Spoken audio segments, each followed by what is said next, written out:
Good morning, ma'am. Good morning. Good morning. Good morning, ma'am. Good morning, ma'am. Good morning, ma'am. Good Ma'am, morning. good morning. Good morning. Good morning, ma'am. भाई मेरे mic से कर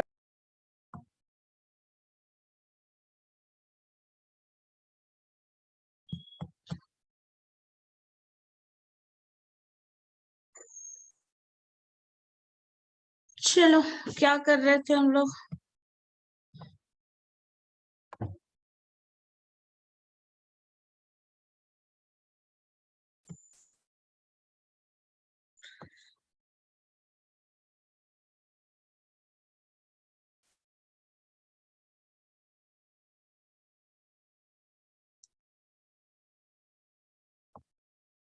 Good morning, ma'am. Good morning. Camera on करो सब लोग।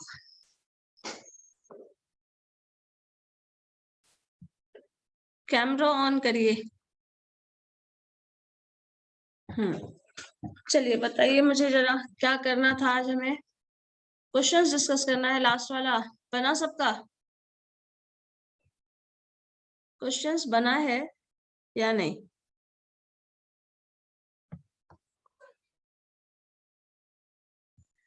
Nikita, question बनाया है तुम लोगों ने? यस मैम, बना है।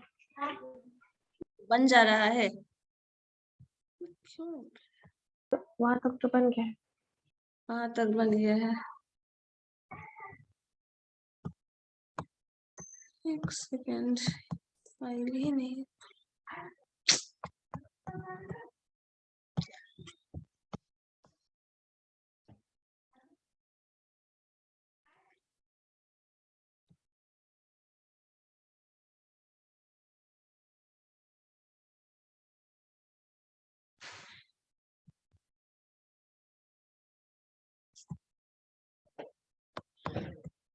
रुक जाओ 1 मिनट, ये फाइल ओपन ही नहीं हो रहा।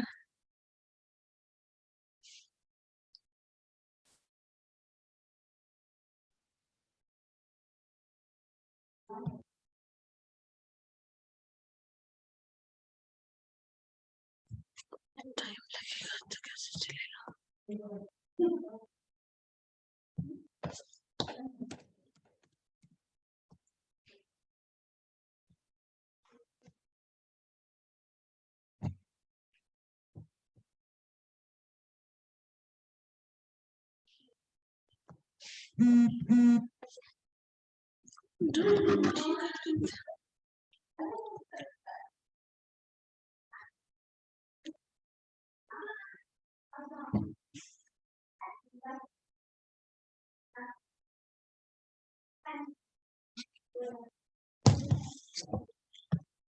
सेकंड पेज वाला जो बता रहे थे वही बताना है। रिया, यस मैम, उसका लास्ट क्वेश्चन बाकी था, सेकंड ma'am. पेज का। सेकंड वाला क्वेश्चन मिले तब ना मुझे, पहले दोबारा से मुझे व्हाट्सएप से डाउनलोड करना पड़ेगा। 1 मिनट।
चलो देखते हैं।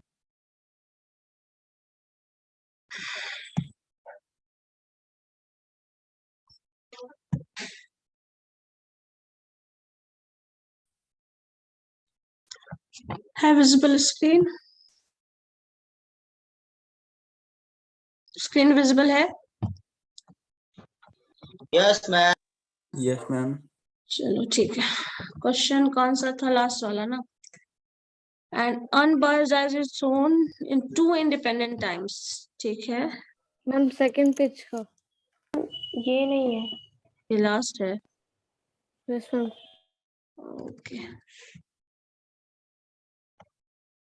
ये वाला। हाँ, if A and B are two independent events, the probability that both A and B occurs is 1/8. ठीक है, A और B दोनों के occurrence के chances ये हैं। मतलब A intersection B का probability 1/8 है, यही है ना इसका मतलब? A and B are two independent events. The probability that both A and B occurs is 1/8. ठीक है? And that of neither of them occurs is 3/8. ठीक है, कुछ नहीं तो आपके पास A intersection B दिया हुआ है और neither of them means A dash intersection B dash दिया हुआ है। तो क्वेश्चन में इंफॉर्मेशन जो दिया हुआ है वो लिख लो पहले। तो आपको दिया हुआ है probability of A intersection B is 1/8। उसके बाद क्या है? Neither of them occurs. Neither of them occurs means obviously probability of A bar A dash intersection B dash, ये दिया हुआ है। डैश नोटेशन डालो या बार डालो, एक ही बात है। और ये कितना दिया हुआ है? 3/8। सो 3/8 ये है। चलो इसके बाद क्वेश्चन में पूछा क्या गया है ये देखते हैं जरा वापस से जाके। इफ प्रोबेबिलिटी ऑफ A जो है वो लेस है प्रोबेबिलिटी ऑफ B से, then the probability of the occurrence of A के अकर होने के चांसेस क्या होंगे?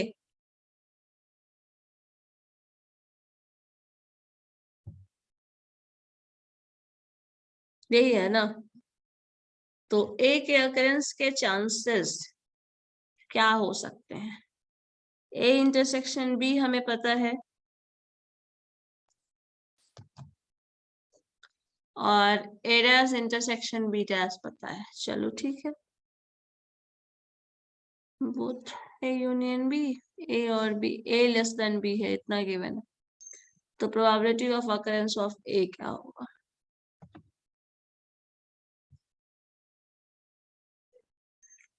इस क्वेश्चन में क्या मिसिंग है जिसका है? अच्छा मुझे ये बताओ, क्या मिल जाएगा तो सॉल्यूशन आ जाएगा?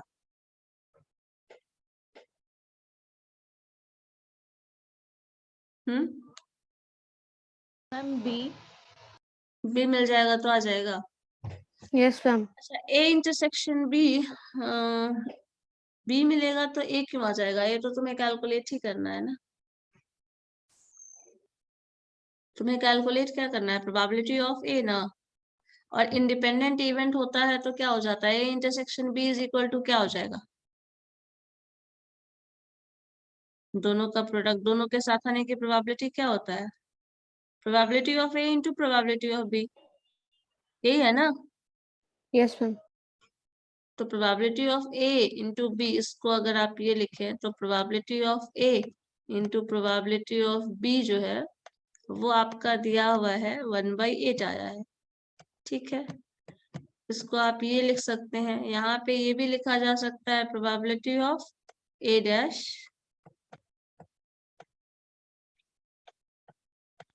into probability of B dash is equal to 3/8।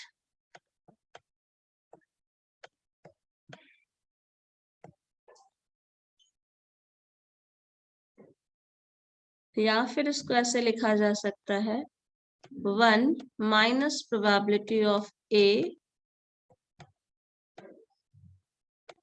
Into 1 minus probability of B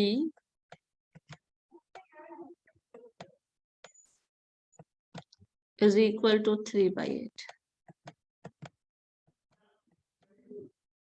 ठीक है,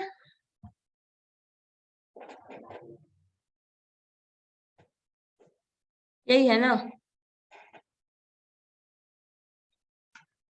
अब तुम्हें हेल्प लेना है ए बी का टर्म, मल्टीपल, सिंप्लीफाई। एक ये रिलेशन आपको मिल रहा है, नहीं तो ए यूनियन बी और बी यूनियन ए के टर्म में लिख सकते हो।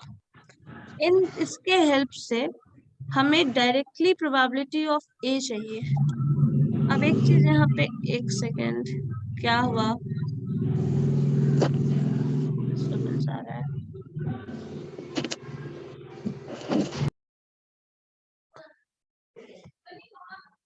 चलो, अब एक टर्म देखिए, आपको ये पता है ए यूनियन बी, अगर ये टर्म है तो यहाँ पे एक चीज ये भी पता होगा, probability of A union B मालूम है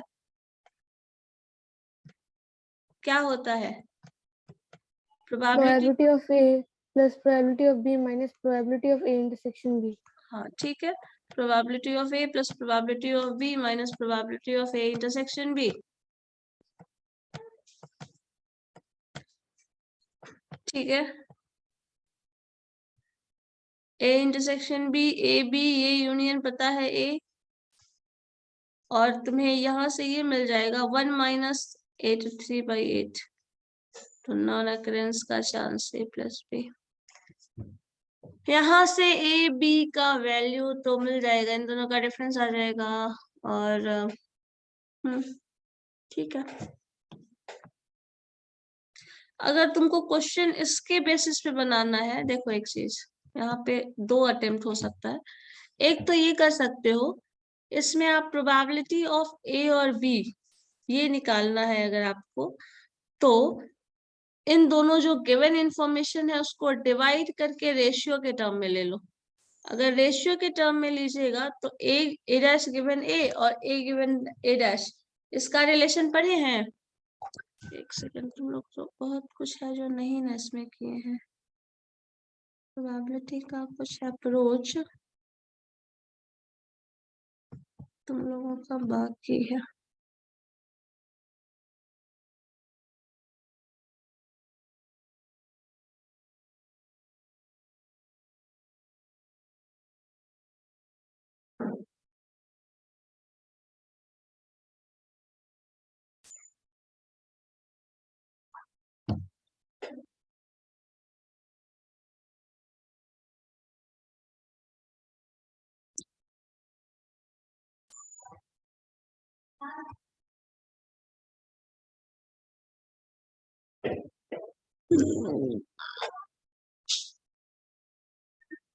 Plus b is equal to 3/8.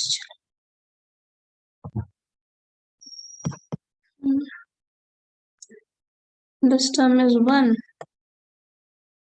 minus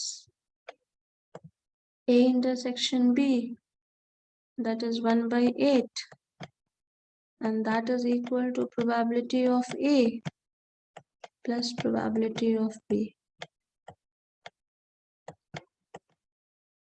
and this is equal to 8 minus 1, so 7/8.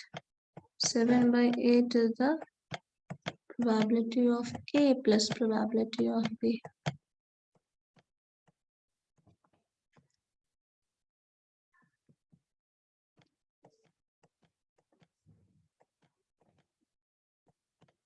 दोनों का सम का फैक्टर मिल गया, दोनों के प्रोडक्ट का फैक्टर मिल जाएगा। अब इसमें से प्रोबेबिलिटी ऑफ बी, इसी के थ्योरम से, इसी है के हेल्प से बोल रहे हो ना कि अगर ये मिल जाएगा तो हो जाएगा आपका काम, हाँ? या फिर अगर यहाँ से पता हो जाए तो दोनों के केस में आप बना लेंगे। अब प्रोबेबिलिटी ऑफ बी और ए गिवन बी निकालेंगे तो फिर आपका यहाँ से आ जाएगा इंटरसेक्शन बी, सो ए डैश और ए दोनों ही निकालना है। ठीक है, ए प्लस बी मालूम है, ए इंटरसेक्शन बी मालूम है। ठीक है, तो यहाँ पे इन दोनों के टर्म में एक चीज यहाँ पे देखो, इसका सॉल्यूशन अब यहाँ से आप हिंट एंड ट्रायल मेथड से निकाल लो। ये वैल्यू a प्लस बी 7/8 आना चाहिए, ठीक है। a प्लस बी दोनों का सम 7/8 आना चाहिए और दोनों का प्रोडक्ट 1/8 आना चाहिए। इस केस में आपके पास जो वैल्यू होगा वो प्रोबेबिलिटी ऑफ a क्या हो जाएगा, ऑप्शंस के हिसाब से कर लो। ये तो ऑब्जेक्टिव क्वेश्चन है ना, इसका तो डिजाइन आराम से हीट एंड ट्रायल फॉर्म से भी बन सकता है। तो यहाँ पे दोनों का सम 7/8 हो और दोनों का प्रोडक्ट 1/8 हो, मतलब सॉरी दोनों का सम 7/8 हो और एक ग्रेटर है, क्योंकि कंडीशन डाल दिया ना यहाँ पे। एक सेकेंड क्वेश्चन देख लो, क्वेश्चन में कंडीशन डाला हुआ है probability of A is less than probability of B, तो दोनों का सम ये आ जाए 7/8 और ए का वैल्यू जो है वो लेस देन बी हो तो फिर क्या आ जाएगा?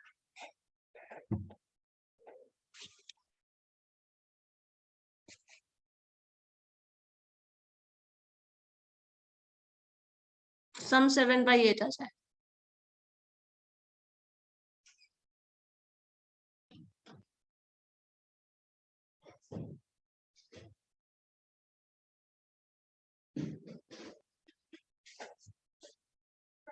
करो।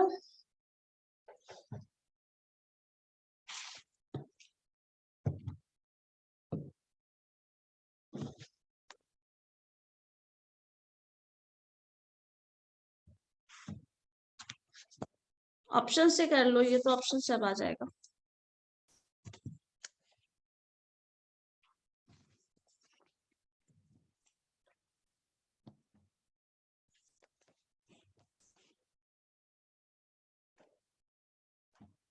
Binomial portion.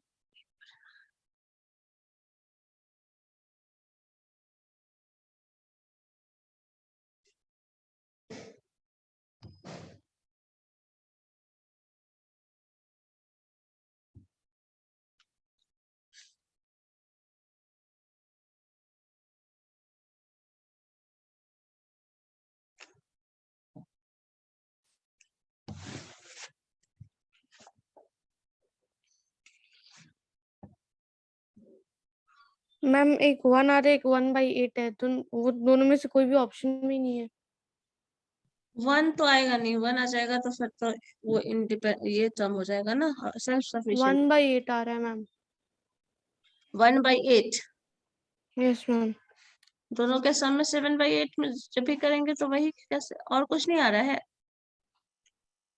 मैम दो इक्वेशन हुआ ना, मतलब प्रोबेबिलिटी ऑफ ए और बी, तो मैंने लेट कर दिया उसको, x into y equals to 1/8 और एक x plus y equals to 9/8। x plus y is equal to 9/8 कहाँ है? 7/8 आया ना मैम 1 + 1/8 होगा ना फॉर्मूला तो।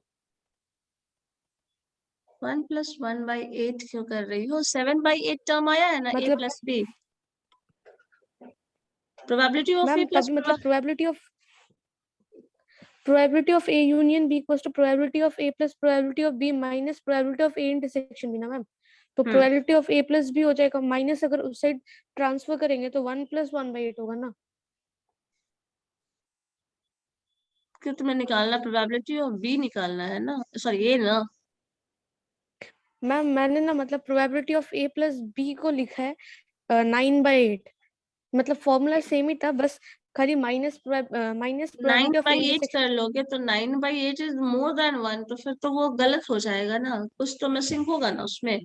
9/8 अगर आप कर रहे हैं तो कभी भी प्रोबेबिलिटी 9/8 तो आ नहीं सकती है, तो वो जो बट भी मैम एक्सप्रेशन होगा वो 100% तो करेक्ट है ही नहीं। वो गलत है। 9/8 कभी भी प्रोबेबिलिटी नहीं आ सकता, आप जो भी रीअरेंजमेंट ऑफ टर्म करें, अगर वो 9/8 आता है तो वो वैलिड ही नहीं है, बिकॉज 9/8 तो प्रोबेबिलिटी होती ही नहीं है।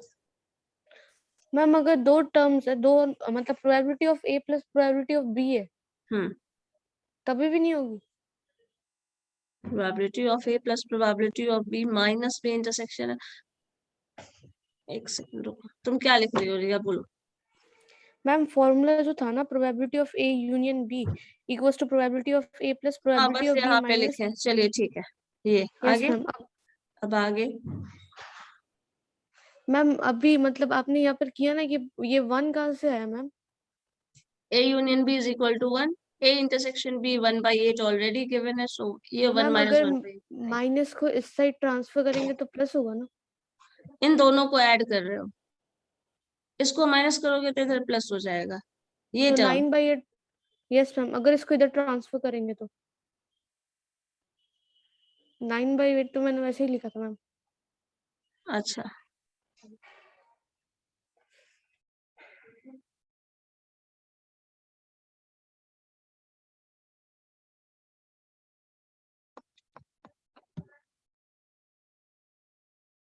मतलब ये 1/8 नहीं होगा, ये 10 अगर टर्म आ रहा है तो फिर इसका that is not sufficient, that means A union B यहाँ पे वैलिड नहीं होगा। मतलब ये है कि इसका जो टर्म ये आप डिफाइन कर रहे हैं, हो सकता है इसमें इससे ज्यादा भी एलिमेंट्स हो, ए union be in that case 1 नहीं हो। तो इस केस में फिर ये चीज नहीं अप्लाई कर सकते हो आप।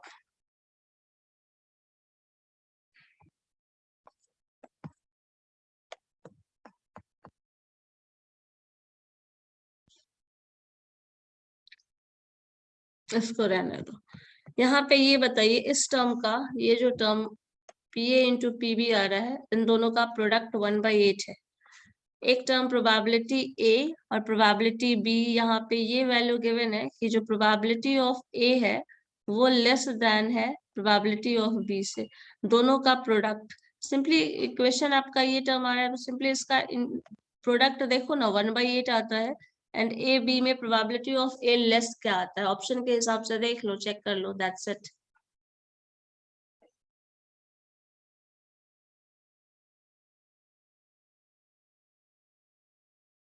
क्योंकि इसका डिफाइन करके ये तो इससे भी निकाल सकते हैं, 1 माइनस ए 1 माइनस बी।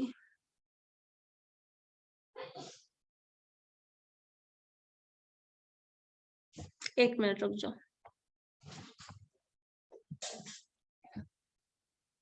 टर्म आपका एक ये डिफाइन है ना, एक सेकंड रुको तो, इंटरसेक्शन भी ये टर्म दिया हुआ है,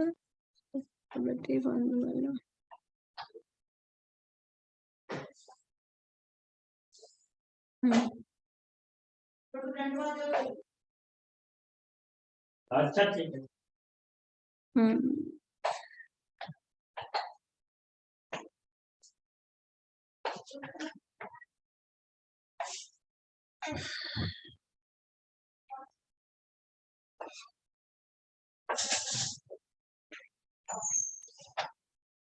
अच्छा, इसके बाद और भी कोई भी क्वेश्चन नहीं बनाए हो? मैम तो इसका मतलब उसका आंसर 1/4 होगा। 1/4 इंटू क्या टर्म आ जाएगा, 1/4 इंटू 1/2 इक्वल्स टू 1/8, और 1/4 1/2 से छोटा भी है, सेटिस्फैक्शन भी कंडीशन कर रहा है। और दोनों का कंडीशन, और 1 माइनस वो इनवर्स वाला रिलेशन भी एक बार चेक कर लो जो सेकंड ऑप्शन दिया है।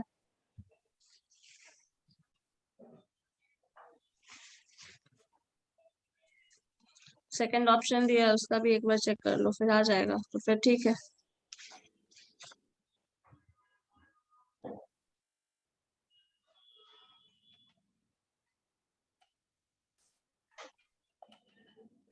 Yes ma'am, at least one of 3/8 आया है।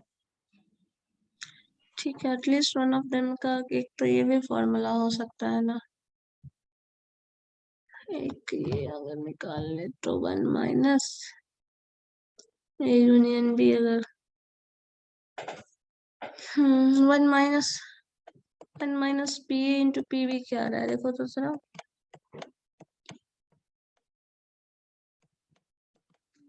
P A dash into P B dash, neither one of them, at least one of them में आ जाएगा। 1 माइनस ये टर्म आया था 3/8, सो ये टर्म आ जाएगा आपका 8 minus 3 5/8, so at least one of them के केस में ये आ जाएगा, और नन ऑफ देम में हो जाएगा 1 minus P A into P B. ये सब रिलेशन अभी बताए ही नहीं थे और तुम लोगों को उतना डेप्थ में जाना नहीं है, बता के कोई फायदा नहीं है। ये टर्म आ जाएगा, ये 1/8 हो जाएगा, 1 minus 1/8 So that is equal to 7/8. So ये टर्म आ जाएगा at least one of them, none of them happened, और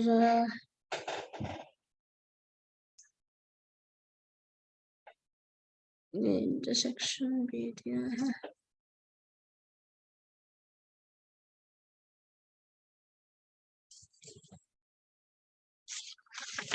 हाँ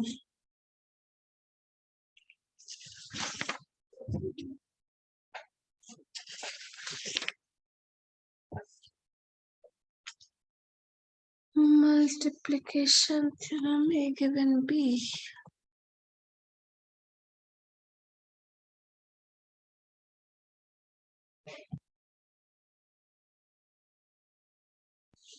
देखो इसमें 2-3 रिलेशन है जो कि तुम लोग नहीं पढ़े हो और वो सेल्फ डिराइव्ड है। अगर वो कर लोगे ना तो फिर ये बन जाएगा सारा क्वेश्चन। जैसे देखिए हर बार क्वेश्चंस जो है ना, जो भी टर्म दिया हुआ है उसके फॉर्म में गिवन टर्म में है तो उसको सिंप्लीफाई कर लोगे तो आ जाएगा, अदरवाइज हमेशा तो ऐसे पॉसिबल नहीं है कि आप पूरा का पूरा टर्म निकाल पाए। जो जो इंफॉर्मेशन गिवन है उसके बेसिस पे बाकी सारे टर्म्स को सॉल्व करना है। तो यहाँ पे ए, और इसमें तो खैर सिंपल सा टर्म था, इसमें और उसी तरह से हिट एंड ट्रायल मेथड से सॉल्व करना है। और आपको ये वाला जो क्वेश्चन है इस तरह का अगर क्वेश्चन होता है तो आपको उसी तरह से सिंप्लीफाई करना पड़ेगा जो ये टर्म आ रहा है। अगर मल्टीप्लाई करते हो तो कंडीशन चेक कर लो, इन दोनों का प्रोडक्ट इतना आना चाहिए और इन दोनों का प्रोडक्ट 3/8 आ जा रहा है। एक प्रोबेबिलिटी ए और बी, क्योंकि इन दोनों का जो भी फैक्टर कहो एक ढंग से 1/8 का फैक्टर है, उसको इस तरह से ब्रेक करिए कि वो टर्म सिंप्लीफाई होके प्रोडक्ट टर्म 1/8 आ जाए और ये टर्म इससे आ जाए। इस केस में आपको इतना ही करना है। अगर इसके रिलेशन पे जाओगे तो जो भी रिलेशन अब तक पढ़े हो सारा रिलेशन का इस्तेमाल करना पड़ेगा, फिर आप इसको डिराइव करके निकाल सकते हैं। यहाँ पे थोड़ा सा डिराइव करना पड़ेगा, जैसे ए यूनियन बी दिया हुआ है उसका, ए इंटरसेक्शन बी दिया है उसका सारा रिलेशन, जिसको तुम लोगों को क्वेश्चन अगर तुम्हारे क्लास और सिलेबस के हिसाब से देखें तो उसमें फिर वो बहुत ज्यादा हो जाता है। जैसे अगर ए यूनियन बी है, इसका पूरा टर्म जो आपको डेफिनेशन में पता है वो सारे टर्म्स, तो उसका डायरेक्ट कभी कभी फॉर्म आता है पर कभी कभी इससे डिराइव्ड रिजल्ट आता है। जैसे ए यूनियन बी के हेल्प से आप निकाल सकते हैं कम से कम at least one of them could occur, जो कोई क्वेश्चन भी कल था तो एटलीस्ट वन ऑफ देम के अकरेंस का चांसेस अगर निकालना है तो इसी रिलेशन से डिराइव होकर आ जाता है। पूरा टर्म जो आप लिखते हैं एक एक टर्म को डिफाइन करते हैं, प्रोबेबिलिटी ऑफ बी को आप चाहे तो 1 minus probability of A dash में कन्वर्ट कर सकते हैं। जैसे एक सेकंड रुको, ये रिलेशन एक हम बता देते हैं जो कि मैक्सिमम केस में पूछा जाता है। प्रोबेबिलिटी ऑफ ए, मान लो प्रोबेबिलिटी ऑफ ए लिखे, प्रोबेबिलिटी ऑफ बी लिख रहे हो, minus probability of A intersection B कर रहे हैं, ठीक है। अब इसी में क्या किया जाएगा, ये प्रोबेबिलिटी ऑफ टर्म आपने लिखा, इसके बाद अब इस टर्म को दूसरे फॉर्म में एक्सप्रेस किया जा सकता है। जैसे ए इंटरसेक्शन बी को आप चाहे तो अगर टर्म है तो ब्रेक कर लोगे, प्रोबेबिलिटी ऑफ ए को 1 minus probability of A dash लिख सकते हैं, प्रोबेबिलिटी ऑफ बी को भी उस तरह से ट्रांसफॉर्म कर सकते हैं, इस होल टर्म को भी ट्रांसफॉर्म किया जा सकता है। तो जो भी रिलेशन डिफाइंड है उसी में से आपको डिराइव करके वो रिजल्ट्स लाना पड़ेगा जिस पे वो क्वेश्चन पूछ रहा है। अब रिजल्ट्स का डेरिवेशन करोगे तो उसके बेसिस पे जैसे सॉल्व होगा, सिंप्लीफाई करोगे, वो रिजल्ट्स आपको देखना है, ठीक है। तो इसमें तुम लोग ज्यादा इन्वॉल्व मत हो, बिकॉज इससे रिलेटेड आपको बहुत ज्यादा टर्म्स नहीं पढ़ना है, एक्चुअल में आपको वो डिस्ट्रीब्यूशन पढ़ना है जो कि हम बता रहे थे, ठीक है। क्वेश्चन अगर स्पेसिफिक देखते हो तो इन सबको कर सकते हैं, क्योंकि इसका जो कॉन्सेप्ट होता है वो पूरा प्रोबेबिलिटी का डेप्थ कॉन्सेप्ट इस्तेमाल करता है, उसके बाद उसका टर्म्स आता है। लेकिन हम लोगों का जो ऑब्जेक्टिव है वो पढ़ना है प्रोबेबिलिटी डिस्ट्रीब्यूशन को, ठीक है। अब प्रोबेबिलिटी डिस्ट्रीब्यूशन में डिस्क्राइब जब करना है तो हमें वो सारे टर्म्स पढ़ने हैं जो सिंपल बेसिक रूल्स एक एडिशन और मल्टीप्लिकेशन थ्योरम है। अब उसको सिंप्लीफाई करेंगे तो जो रिजल्ट्स आएगा वो टर्म्स क्या देगा। मैंने इसमें एक बताया था शायद, बर्नौली चार्ल्स बताया था नहीं, तो वो सारे टर्म्स हमें पढ़ने हैं जो डिस्ट्रीब्यूशन के फॉर्म में आ रहा है, या फिर इसके बाद एक और टर्म आ जाता है जो कंडीशनल। तुम लोगों को सिर्फ प्रोबेबिलिटी वाले टर्म में ज्यादा इन्वॉल्व नहीं हो रहा है, कंडीशनल प्रोबेबिलिटी और बेस्ड थ्योरम में जाना है, ठीक है। सो सेट थ्योरी वाला जो टर्म है, ये सारा बेस्ड थ्योरम्स जो है वो सेट थ्योरी पे बेस्ड है, तो उस पे हम लोगों को बहुत ज्यादा का क्या कहा जाए डेप्थ में जाने की जरूरत नहीं है। हम लोगों को पढ़ना है बेसिकली कंडीशनल और बेस्ड थ्योरम, और इन सब में जो भी क्वेश्चन करोगे ना, सारा का सारा डेराइव इंटर डेराइव रिजल्ट्स है। अगर रिजल्ट से याद है तो डायरेक्ट फॉर्मूला रखिए, हो जाएगा। और उतना हम लोगों को उसमें नहीं जाना है, तो फिर आपको सिर्फ एक रिजल्ट ये पता है, एक वो टर्म पता है, अब उससे बाकी का टर्म्स डिराइव करो, फिर उससे रिजल्ट्स निकालो, ठीक है। तो हम बेस थ्योरम बता देते हैं।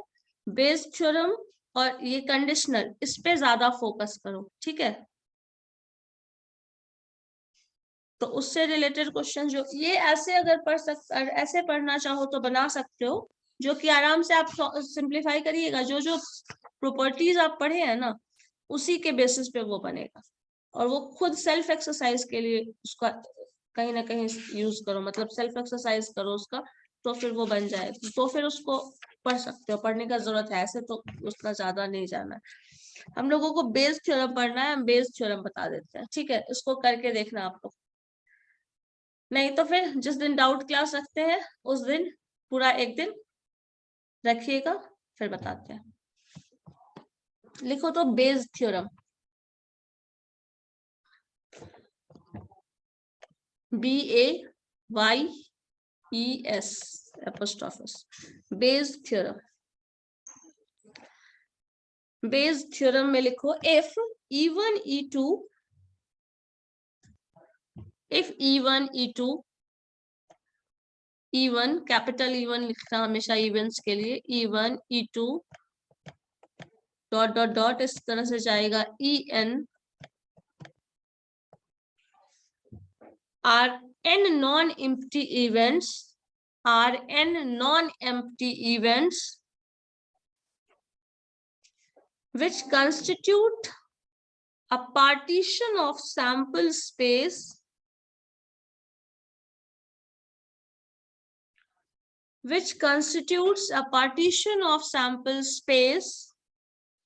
S, capital S, which constitutes a partition of sample space S, that is E1 E2 dot dot En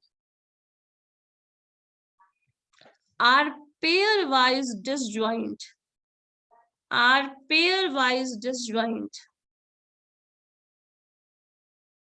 and E1 union E2 union E3 union dot dot dot En is equal to S, and A is an empty event, and A is any event, non-empty रहेगा, any event of non-zero probability,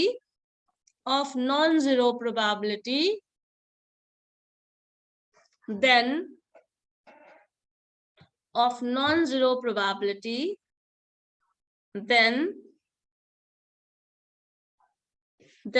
probability of occurrence of, ये लिखना language में मत लिखो, अब ये लिखो probability of AIC को हम लैंग्वेज में पढ़ रहे हैं, probability of occurrence of any event EI given A is equal to probability of EI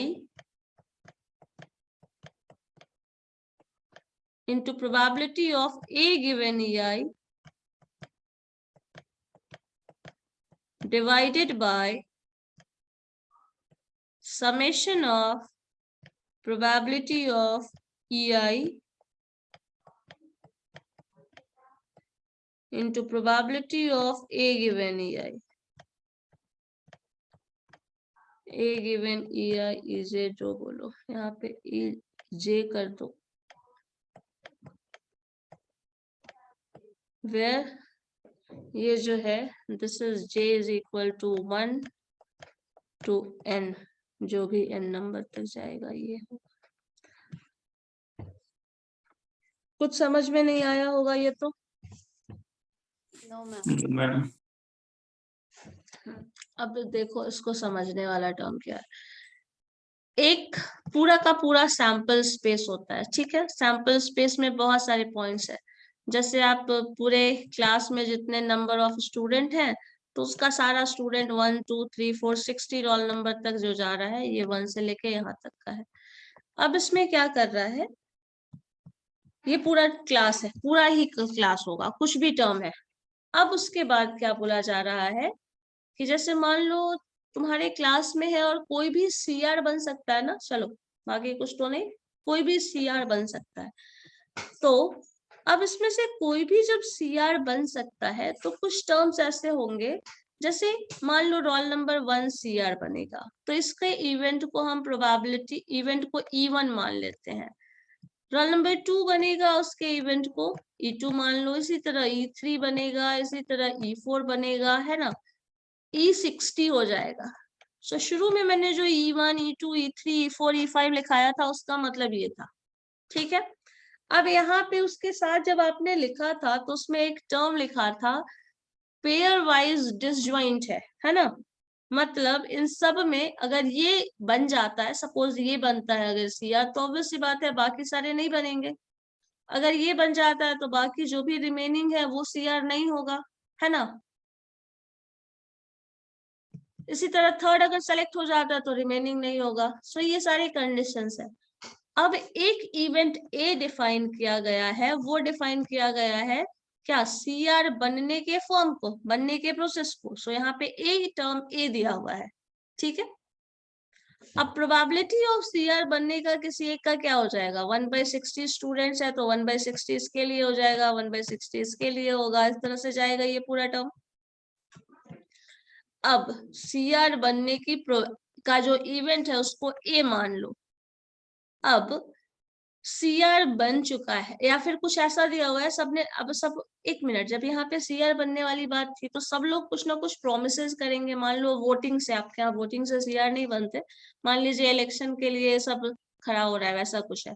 अब आपको वोट देना है, वोट देने के बाद कोई प्रॉमिस करता है, जैसे हर बार सुनते होंगे हम ये कानून लाएंगे, हम ये करेंगे, हम वो करेंगे, वैसा वैसा कुछ केस। सो हम करेंगे तो किसी को कोई प्रॉब्लम नहीं होगा, हम ऐसा हो करेंगे, ये इम्प्लीमेंट करेंगे। तो कोई पर्टिकुलर लॉ, कुछ पर्टिकुलर रूल या फिर प्लान इम्प्लीमेंट करने का जो प्रोबेबिलिटी होता है वो दिया जाता है। देखो होता क्या है इस टर्म में, इस चीज को इस मैथमेटिकल टर्म से थोड़ा सा अलग हटके समझिए तो ये है, सपोज आपके क्लास में 3 कैंडिडेट 4 कैंडिडेट, कुछ सबके सब तो सीआर बनना नहीं चाहते, कुछ कैंडिडेट्स मान लो चाहते हैं कि हम बनेंगे, ठीक है।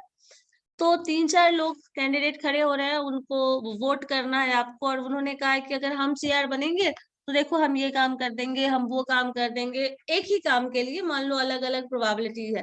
कोई हो सकता है एक पर्टिकुलर काम पे ज्यादा फोकस कर रहा हो, कोई दूसरे काम पे ज्यादा फोकस कर रहा हो।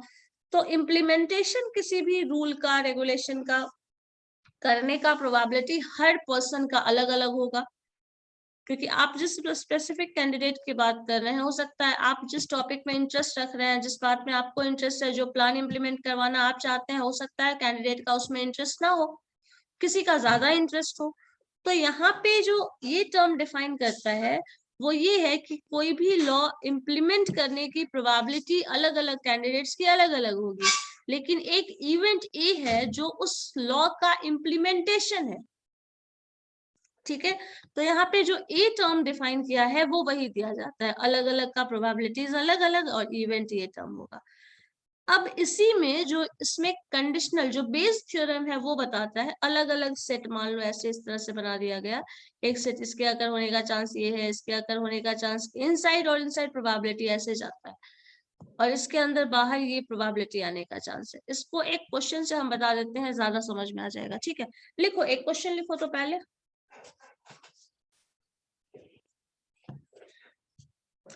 A bag contains 3 red and 4 black ball. इस एग्जाम्पल से ज्यादा समझ में नहीं आएगा क्योंकि बहुत ब्रॉडर हो जाता है वो. A bag contains 3 red and 4 black ball, while another bag contains 5 red and 6 black ball.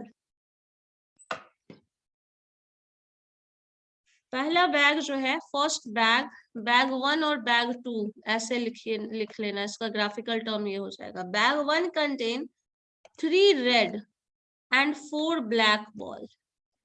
Bag 2 contains 5 red ball and दूसरा क्या है 6 ब्लैक बॉल. ये इतना आप लिख चुके हो. One of the ball is drawn, one of the ball is drawn, एक बॉल ड्रॉ किया गया at random from one of the bag. One ball is drawn at random from one of the bag. And it is found that it is red. And it is found that it is red. Then find the probability that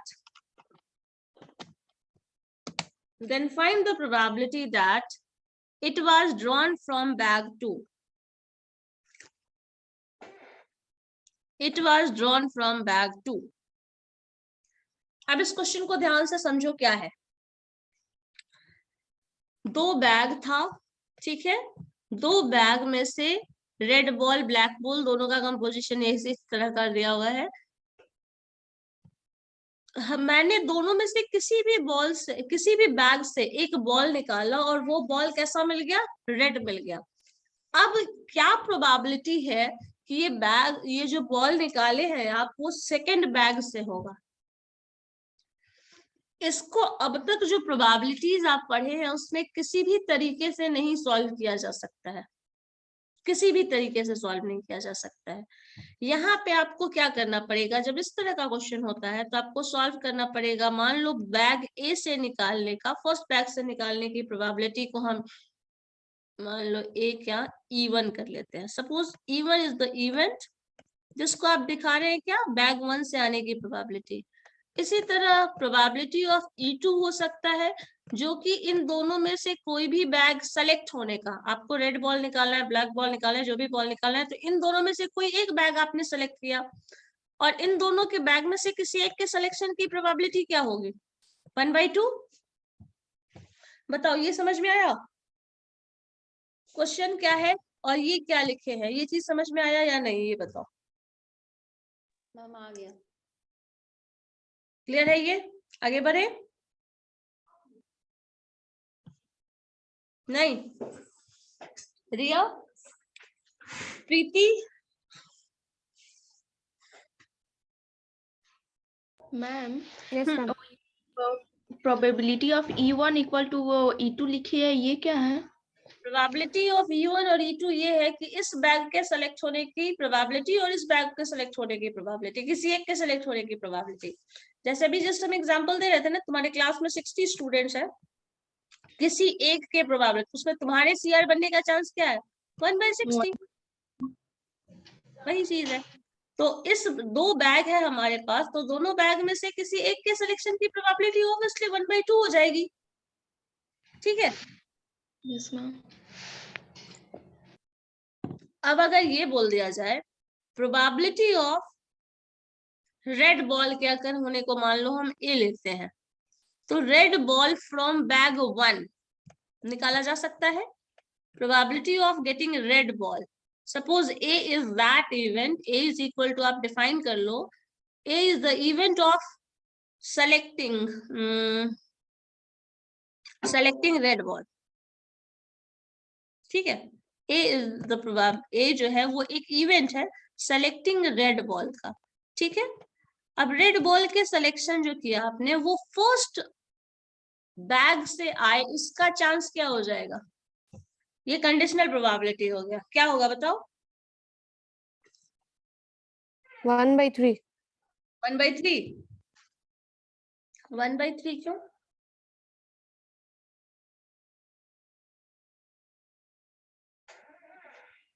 three by 7 ना.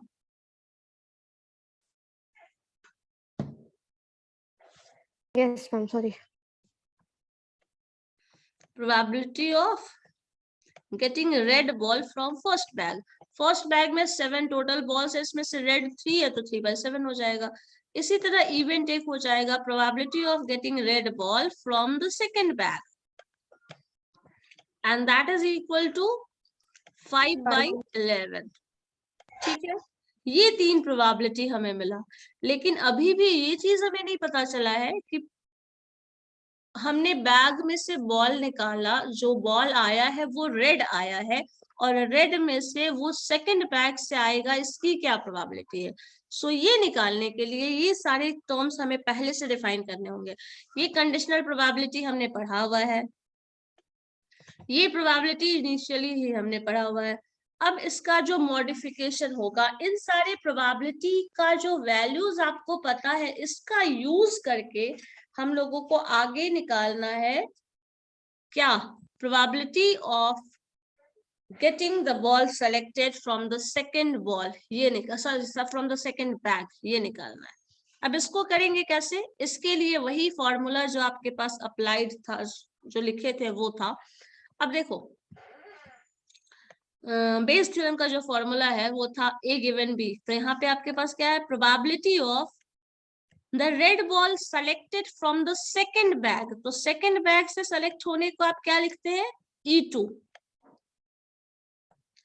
E1 first bag के selection के event को लिख रहे हो, E2 second bag के selection के event को लिख रहे हो. तो probability of E2 and given that red ball आया है, तो रेड बॉल आया है तो सेकंड बैग से आने की प्रोबेबिलिटी. समझ गए इसको मैंने ऐसा क्यों लिखा, यहाँ A गिवन E1 लिखा है, A गिवन E2 लिखा है, यहाँ क्या लिखा, E2 गिवन A. क्यों लिखा है, रेड बॉल ऑलरेडी आया हुआ है और ये जो रेड बॉल आया है वो सेकंड बैग से होगा, इसकी प्रोबेबिलिटी निकालनी है. इसलिए हमें यहाँ लिखना होगा probability of E2. E2 means ball comes from the second bag given that ball is red. इसका मतलब ये हुआ the ball is selected from the second bag, जहां पे ये आप ऑलरेडी जानते हैं the ball selected is red. ठीक है, and that is equal to, ये टर्म जो आप डिफाइन करते हैं इसी के लिए उतना लंबा चौड़ा फॉर्मूला लिखा है, इसका वैल्यू होता है प्रोबेबिलिटी ऑफ E2, मतलब सेकंड बॉल से निकालने की प्रोबेबिलिटी, तो सेकंड की probability into A given E2, ये वाला प्रोबेबिलिटी ऑफ लिखे होगे तुम लोग एक्सप्रेशन में, A गिवन E2 दिख रहा है ना, डिवाइडेड बाय अब क्या करना है, ये जो डिवीजन में है ना ये टर्म थोड़ा कॉम्प्लिकेटेड है. यहाँ पे क्या करते हैं, जो टर्म ऊपर निकाले हो याद है, दिख रहा है E2 into A given E2. यहाँ पे क्या करना है, E2 given A into A given E2 लिखना है प्लस साइन, क्योंकि नीचे समेशन साइन लिखा हुआ है, देखो ध्यान से फॉर्मूला में. तो इसका जो एक्चुअल वैल्यू होता है, यहाँ पे आप एक्सप्रेशन लिखना, हम यहाँ पे अप्लाई करके दिखा देते हैं, जो वैल्यू आएगा क्या आएगा, मैथमेटिकल टर्म लिख देते हैं, एक्सप्रेशन जो आएगा वो वहाँ पे डेफिनेशन ऑलरेडी लिखा हुआ है.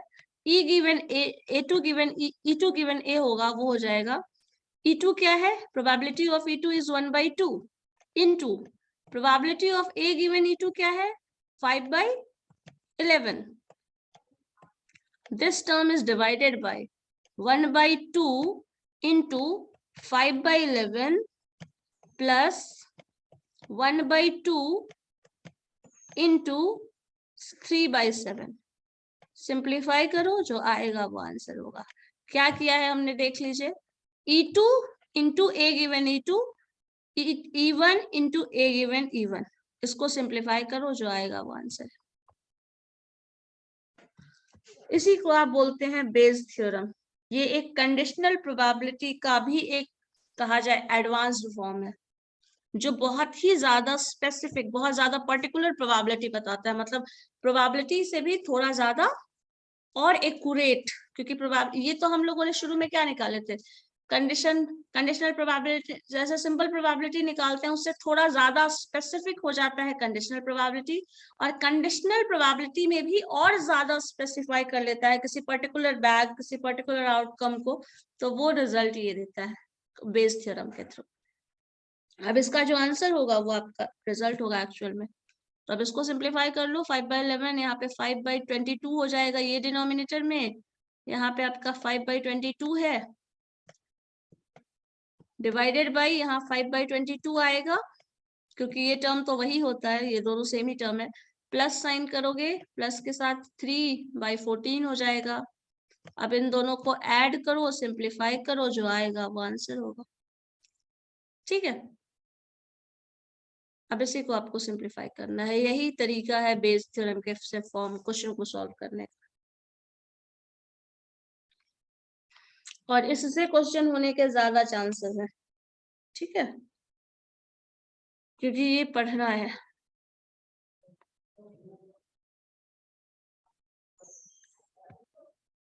क्लियर है ये चीज? क्वेश्चन क्लियर है?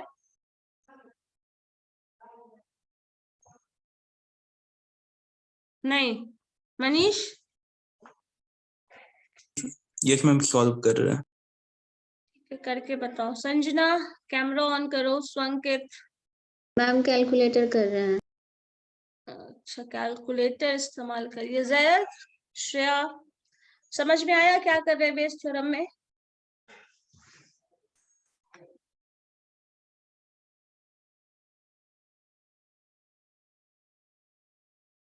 तान्या?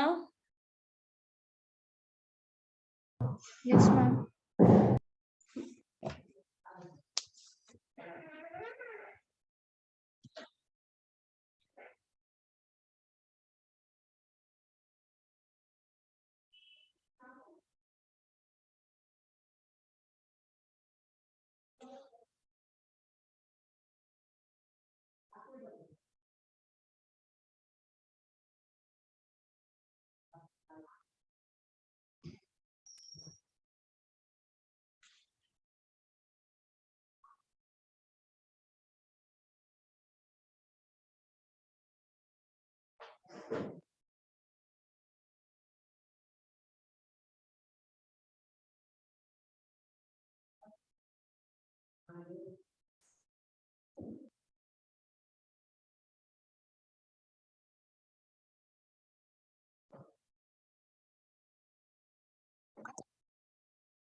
ट्यूसडे को कौन सा डेट पड़ रहा है? 15th।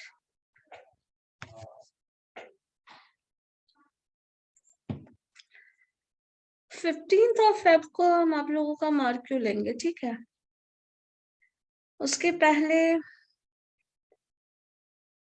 सैटरडे 14 या फिर 17th को, ठीक है? आइदर 15th और 17th। कौन सा चैप्टर मैम? मैम अभी ऑफलाइन ही क्लास चलेगा, प्रोबेबिलिटी ऑफलाइन ऑनलाइन ही क्लास चलेगा। इसका आइडिया तो मुझे नहीं है एग्जैक्टली। मैम क्या बोले, फिर से बोलिए तो। मार्क्यू लेंगे टेस्ट। मैम टॉपिक अभी तुरंत तो लिए थे। प्रोबेबिलिटी, ठीक है? उसके पहले ये सारा जो डाउट्स बोल रहे हो वो क्लियर कर देंगे, उसके बाद लेंगे 17th को, ठीक है? क्योंकि अगर कुछ स्पेसिफिक पूछ लिया तो फिर दिक्कत होगी आप लोगों को, तो वो बता देंगे। मैम कौन कौन सा चैप्टर? प्रोबेबिलिटी, उसके बाद तो प्रोबेबिलिटी ही पढ़ाया ना लास्ट का, मैंने यस मैम, किस चीज का लिया सिर्फ था? प्रोबेबिलिटी ठीक है। ठीक है, सिर्फ प्रोबेबिलिटी ठीक है, तो सिर्फ प्रोबेबिलिटी में तो सबका क्या सिचुएशन होगा वो मुझे बहुत अच्छे से पता है।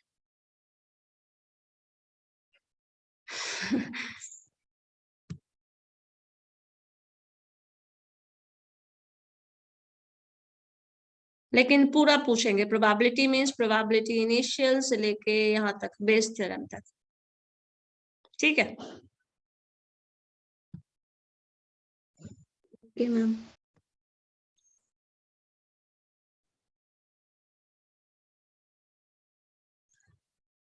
चलो हो गया, ये बन गया। आंसर नहीं आया अभी तक किसी का।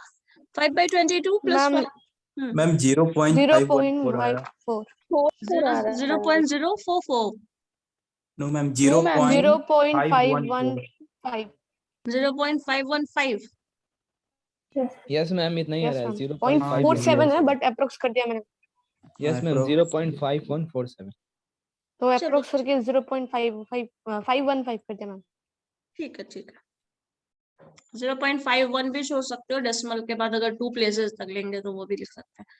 ठीक है, बस ये हमें करना है, ऐसे ही होता है, मॉडिफाई करके निकाला जाता है कंडीशनल प्रोबेबिलिटी। चलो ठीक है, फिर इसको क्वेश्चन एक लिखो तो चलो इसी में एक काम करते हैं। Just a minute wait, time तो होता ही रहता है, कभी भी टाइम रुकता है क्या। 2 है यहाँ पे एंड 2 ग्रीन बॉल है एंड 3 ग्रीन बॉल इसमें है।